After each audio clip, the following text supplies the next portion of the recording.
우리가 이 사사기 말씀을 통해서 영적인 퇴락의 역사를 계속 살펴보고자 합니다.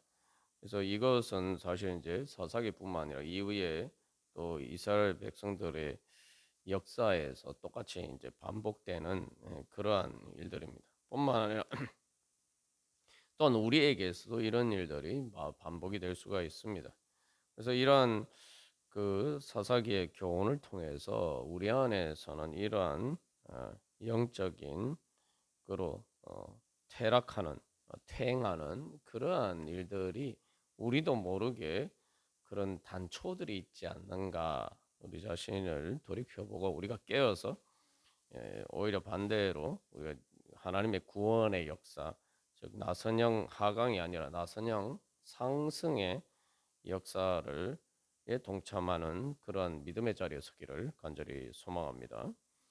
그래서 이 사사 우리가 지난번에 이제 하나님의 구원의 역사를 보면은 하나님께서 이스라엘 백성들이 광야에 40년 동안 계속 이제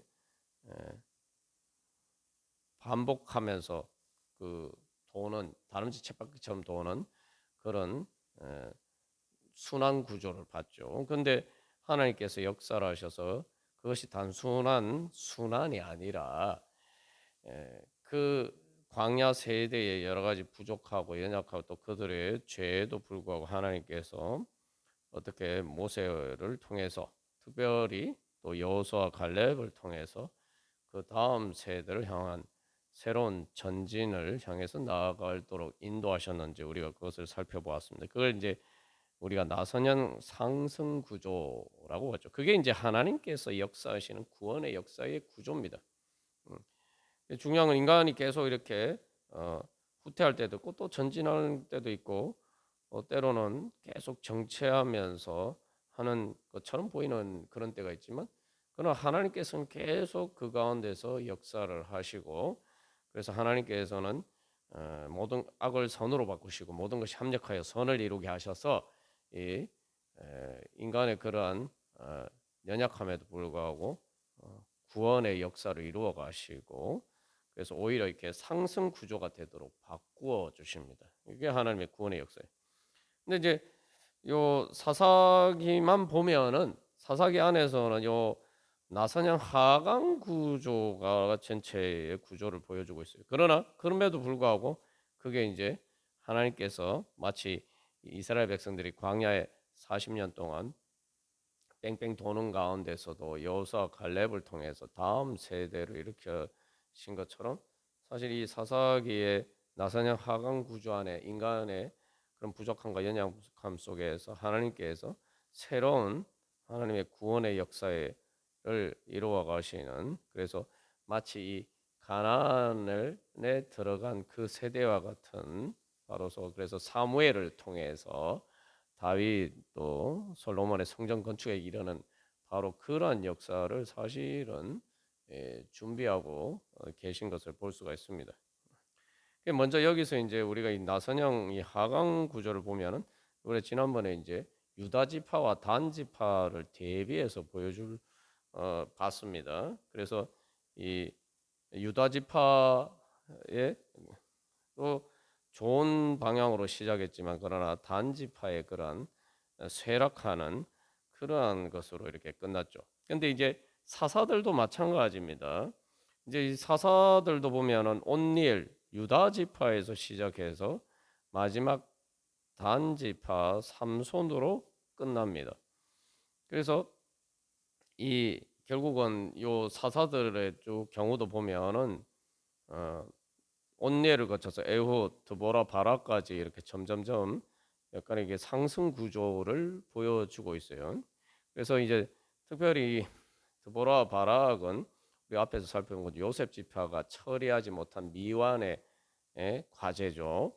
바로 철병거를 가진 그 이삭에서 요셉 지파가 처리하지 못한 그것들을 사실 이제 드보라 바락이 그 미완의 과제를 완성하고 하나님을 찬양합니다. 그러나 이제 그 다음 사사 기드온 사사부터는 이제 전환점을 이루어서 이게 이제 하강 구조로 가고 있고, 사실은 이제 그 이스라엘 내부의 문제에 있어서는 이미 이 드보라 바락 시대 때부터 그 이 하강 구조의 단초가 되는 그러한 부분들을 보여주고 있습니다. 예. 그 단초가 된다는 것은 사실 이제 우리가 사사기는 외부의 침입만 이렇게 주로 생각합니다만 이게 이제 이스라엘이 내부의 분열로 인해서 어떻게 무너져 가는지를 사실 이제 보여주고 있어요. 사실 외부의 침입의 문제는 어, 사사기가 보여주는 것은 실제로 어디에 문제가 있습니까? 바로 자기 자신들의 영적인 문제, 기본적으로 영적인 문제에 있어요. 그러니까 하나님과의 관계에 모든 원인이 근본적인 원인이 있단 말이죠. 그리고 그 다음 하나님과의 관계뿐만 아니라 그 다음으로 이제 또 보여주는 것은 이 사사기 하강 구조가 보여주는 것은 이 사람들과의 관계죠. 사람들과의 관계에서 이 바로 우상 하나님과의 관계가 깨어지다 보니까 사람과의 관계도 깨어지는 거예요.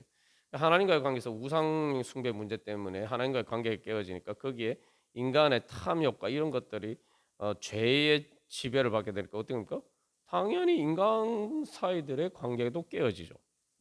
그래서 요 하강 구조의 중요한 것은 이제 온니엘은 그냥 짤막하게 나와요. 짤막하게 나오는 게 뭐 온니엘이 훌륭한 사사가 아니라서 그런 게 아니에요. 그 사사기를 우리 가장 잘 보면은 아주 역설적으로 제일 타락한 삼손에 대한 이야기가 제일 길게 나옵니다. 뒤로 갈수록 점점점 분량이 많아져요. 이 분량이 많아진다는 것은 좋은 의미가 아니라 그 타락상을 보여주기 위해서 보여주는데 그것들이 점점 할 얘기가 많아진단 말이에요. 다시 뭐 회개할 거리가 점점 많아진다는 거예요. 그래서 이 온니헬은 아주 짤막하게 뭐 별 할 얘기가 없는 거예요. 예. 그러니까 완전하니까 거의 뭐 훌륭하니까 더 이상 할 얘기 없는 거예요. 우리가 이제 아브라함, 이삭, 야곱의 얘기도 보면 이삭 얘기는 별로 이렇게 길지 않지 않습니까? 창세기에. 그거는 이삭이 훌륭하지 않아서가 아니라 이삭은 아주 어렸을 때부터 바로 이 아브라함에게 바로 가장 혈기왕성한 때에 아브라함의 그 믿음의 완성에 동참했던 거예요. 그러니까 아브라함은 그 인생의 믿음의 최고 정점에서 한 일인데 자기 이삭을 바치는 거죠. 근데 그 일에 있어서 이삭은 바로 그 마지막 아브라함의 믿음의 정점에 참여했고 사실 이게 이제 자식을 바치는 것보다 자기 자신을 그렇게 실제로 하나님께 드리는 일이었기 때문에 그걸로 해서 사실은 그 믿음의 완성이 있었고 그 다음에 그 이후에는 이렇게 그 사실은 이제 그 이후에 야곱이 보여주는 것처럼 이런 연단의 과정이 별로 이렇게 필요가 없었다 이 말이죠. 그렇기 때문에 이삭의 얘기가 짧게 나온 거죠. 지금 사사기도 마찬가지입니다. 그래서 우리가 또 대표적인 경우를 보면은 다윗의 경우도 보면은 다윗이 하나님의 말씀에 순종해서 잘했을 때는 별로 이야기가 길지 않아요. 근데 그 바세바로 간음과 우리아를 죽인 그 살인 사건에 대해서는 상당한 긴 분량을 할애해서 이야기를 하고 있어요. 이제 사사기도 마찬가지입니다.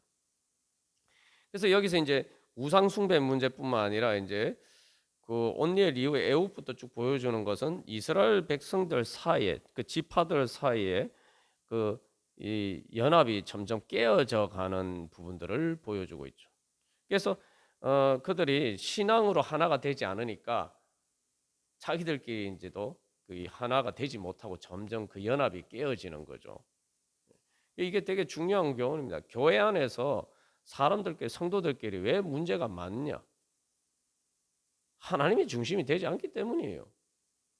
말은 다 하나님이 중심이라고 얘기하지만 사실은 그 하나님과의 관계에서 여러 가지 인간적인 것 또한 우리의 우상들이 거기에 개입되다 보니까 그것들이 결국은 그 성도들 간의 관계 또 교회 사이의 관계를 깨트리는 그러한 그러한 일들이 벌어지게 되는 거예요. 그러니까 이 영적인 타락이 영적인 퇴행이 바로 우리의 공동체 내부의 분열을 가져온다는 거죠. 그래서 이 공동체 내부의 분열을 보여주는 것은 이제 애굽 시대에는 분열을 분열이 나타나지는 않아요. 근데 이제 이스라엘 자손이 그래서 에훗이 싸울 때 거기서는 특별히 이스라엘 자손이라고 해서 이스라엘 자손은 어떤 특정한 지파를 이야기하고 이스라엘 자손이라고 해서 이상적이지는 않지만 그래도 아직까지는 이스라엘 공동체가 어떤 그 연합해서 이렇게 싸우는 모습을 보여줍니다. 근데 이제 드보라와 바락의 경우에서 보면은 여기선 적극적으로 이렇게 반대를 하는 세력은 등장하지 않는데 적극적으로 드보라와 바락의 그 영적 그 전쟁에 있어서 하나님의 전쟁에 있어서 참여하지 않는 그 사람들에 대한 질책이 나와요. 그러니까 여기서는 적극적으로 반대하지는 않지만 사실은 이제 적극적으로 참여를 하지 않기 때문에 실질적으로는 일종의 보이콧을 한 거죠. 그런 모습들이 보여집니다. 그래서 이제 드보라와 바락의 그 전쟁에서 벌써 이 이스라엘 공동체 안에 바로 그런 분열의 이제 단초들이 보여지는 거죠. 다른 부분에서는 드보라 바락에게 이제 점점 이게 온니엘 에훗 드보라를 통해서 이게 점점 이 상승 구조를 보여주는데 요 바로 그러한 그 전쟁에 참여하지 않은 그러한 무리들에 대한 모습을 통해서 이 이제 이스라엘 내부의 분열이 이제 시작이 되는 것을 단초들을 보여주고 기돈 때부터 이제 본격적으로 이것들이 이제 드러나게 되죠. 그래서 기본과 에브라임 지파 사이에 이렇게 알력이 생기죠. 여기 에브라임 지파가 단순히 뭐 기도원의 그러한 미디안 전쟁에 참여하지 않을 뿐만 아니라 서로 이렇게 그것 때문에 오히려 알력이 생기고 그 다음에 이제 그 기도원의 아들 아비멜렉은 이 등장하죠. 그래서 오늘 본문 말씀을 보면은 이 아비멜렉의 그건 사실은 뭐 자기 스스로 왕이라 이렇게 그랬어요. 사사도 아니에요. 다른 사사들은 그렇게 하지 않았는데 아비멜렉은 자기 스스로를 왕으로 세겜 사람들을 왕으로 세웠단 말이죠. 이게 사사기에 등장하는 유일한 어떻게 스스로 왕의 칭호를 칭한 사람인데 사실은 사사 축에도 끼지 못한단 말이죠.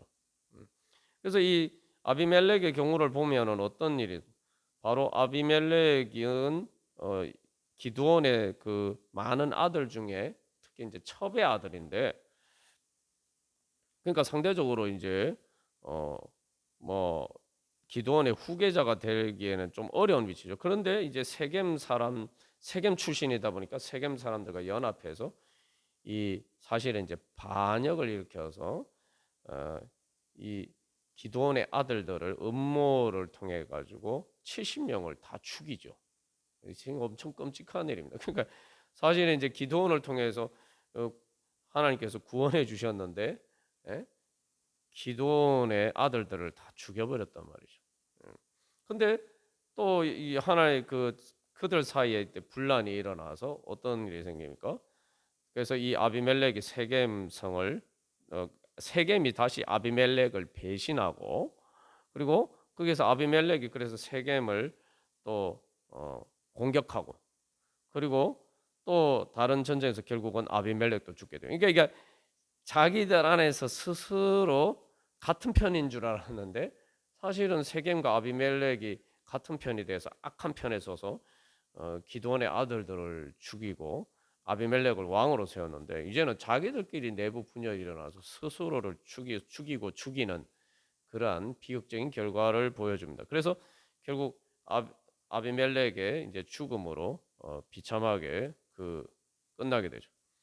이런 분열들이 그 다음에 입다에 있어서는 기도원 다음에 이제 입다 사사의 경우에서는 실질적으로 내전이 일어나요. 지파 간의 내전이 벌어지고 그 다음에 마지막 삼손의 경우에도 사실은 이 세겜 사람들 아비멜렉을 배신한 것처럼 삼손의 경우에도 이스라엘 사람들이 삼손을 블레셋 사람들에게 넘겨주는 이런 배신과 분열이 일어나게 됩니다. 그래서 결국 이제 마지막에 그 삼손도 사실은 아비멜렉 비슷하게 그렇게 비참하게 죽게 되죠. 그리고 이제 마지막 이제 우리가 보지 않았습니다만 우리가 지난번에 본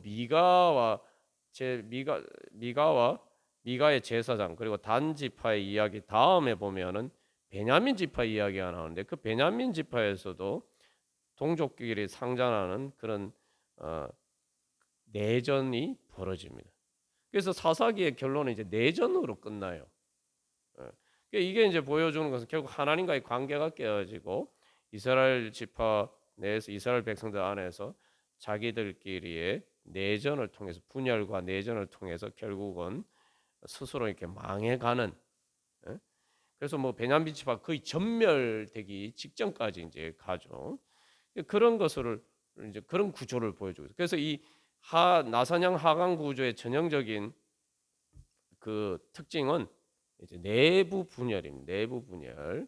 영적인 문제가 바로 사람들과의 관계를 깨뜨리는 내부 분열을 가져오고 당연히 뭐 그런 공동체는 망하는 거죠. 사실 뭐 사사기뿐만 아니라 역사상 수많은 왕조나 나라들도 다 마찬가지예요. 망할 때 보면 다 이 내부 분열로 망하는 것을 볼 수가 있습니다. 이게 이제 죄의 전형적인 구조예요. 그래서 우리가 이런 그 구조 안에 있느냐. 근데 그 구조의 시작은 결국 하나님과의 관계가 깨어지고 우상 숭배하는 데서 이제 비롯되는 거죠. 그래서 이 기드온 사사가 중간에 이렇게 전환점이에요. 좋지 않은 의미에서 전환점이에요. 그래서 이 바로 계속 이 반복하는 그러한 순환 구조. 그것도 별로 좋은 구조는 아니죠. 그러나 어느 정도 그래도 하나님의 구원의 역사를 통해서 마무리가 되는 마지막이 중요한 거죠. 항상 이 순환 구조의 마지막에 하나님이 구원하셔서 하셨다. 그래서 평온하게 그 땅이 평온했다. 이게 이제 순환 구조의 중요한 공식인데 요 마지막 순환 구조의 가장 마지막이 빠져버리는 거예요. 기도원을 마지막으로 해서 그 다음부터는 요게 요 마지막에 하나님 그 땅이 평온했다. 요게 빠져버리는 겁니다. 이게 사사기에서 보여주는 중요한 나사냥 하강 구조인데 그게 이제 바로 기드온에서부터 이제 시작이 되는 거죠. 그래서 이 반복 순환 구조 마지막에 하나님이 평온하게 그래서 하나님이 구원하셨고 그래서 그 땅이 평온했다. 요거는 온니엘 에훗 그다음에 드보라 바락 그다음에 기드온 요 네 사사에게만 있어요. 그 다음에 입다하고 삼손에게는 요 말이 문구가 등장하지 않습니다. 원래 이제 사사가 이제 전부 12명의 사사가 나오는데 크게 이제 뭐 전쟁을 통해서 이스라엘 백성들 구원하는 그런 이야기가 나오는 걸 대사사라고 해서 6명 온니엘 에훗 드보라 바락을 포함해서 그다음에 기드온 입다 삼손 이렇게 6명 그다음에 소사사 뭐 삼갈 돌라 야엘 입산 그다음에 그렇게 6명의 또 나머지 소사사가 나오는데 이 대사사가 전쟁의 끝에는 항상 그래서 공식처럼 그래서 하나님이 구원하셨고 그래서 평온했다.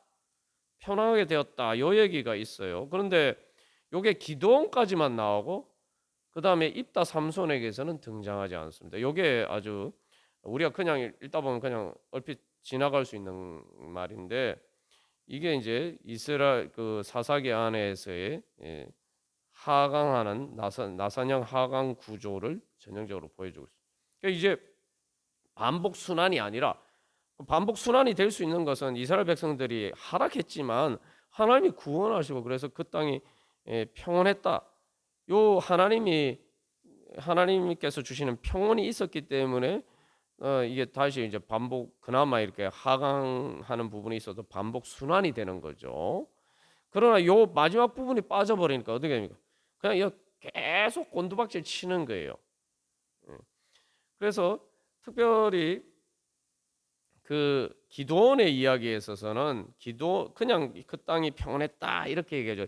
기도원이 사는 동안이라고 해요. 요 문구가 어디 보면 나오죠. 앞에 사사기 처음에 보면 여호수아가 사는 동안에만.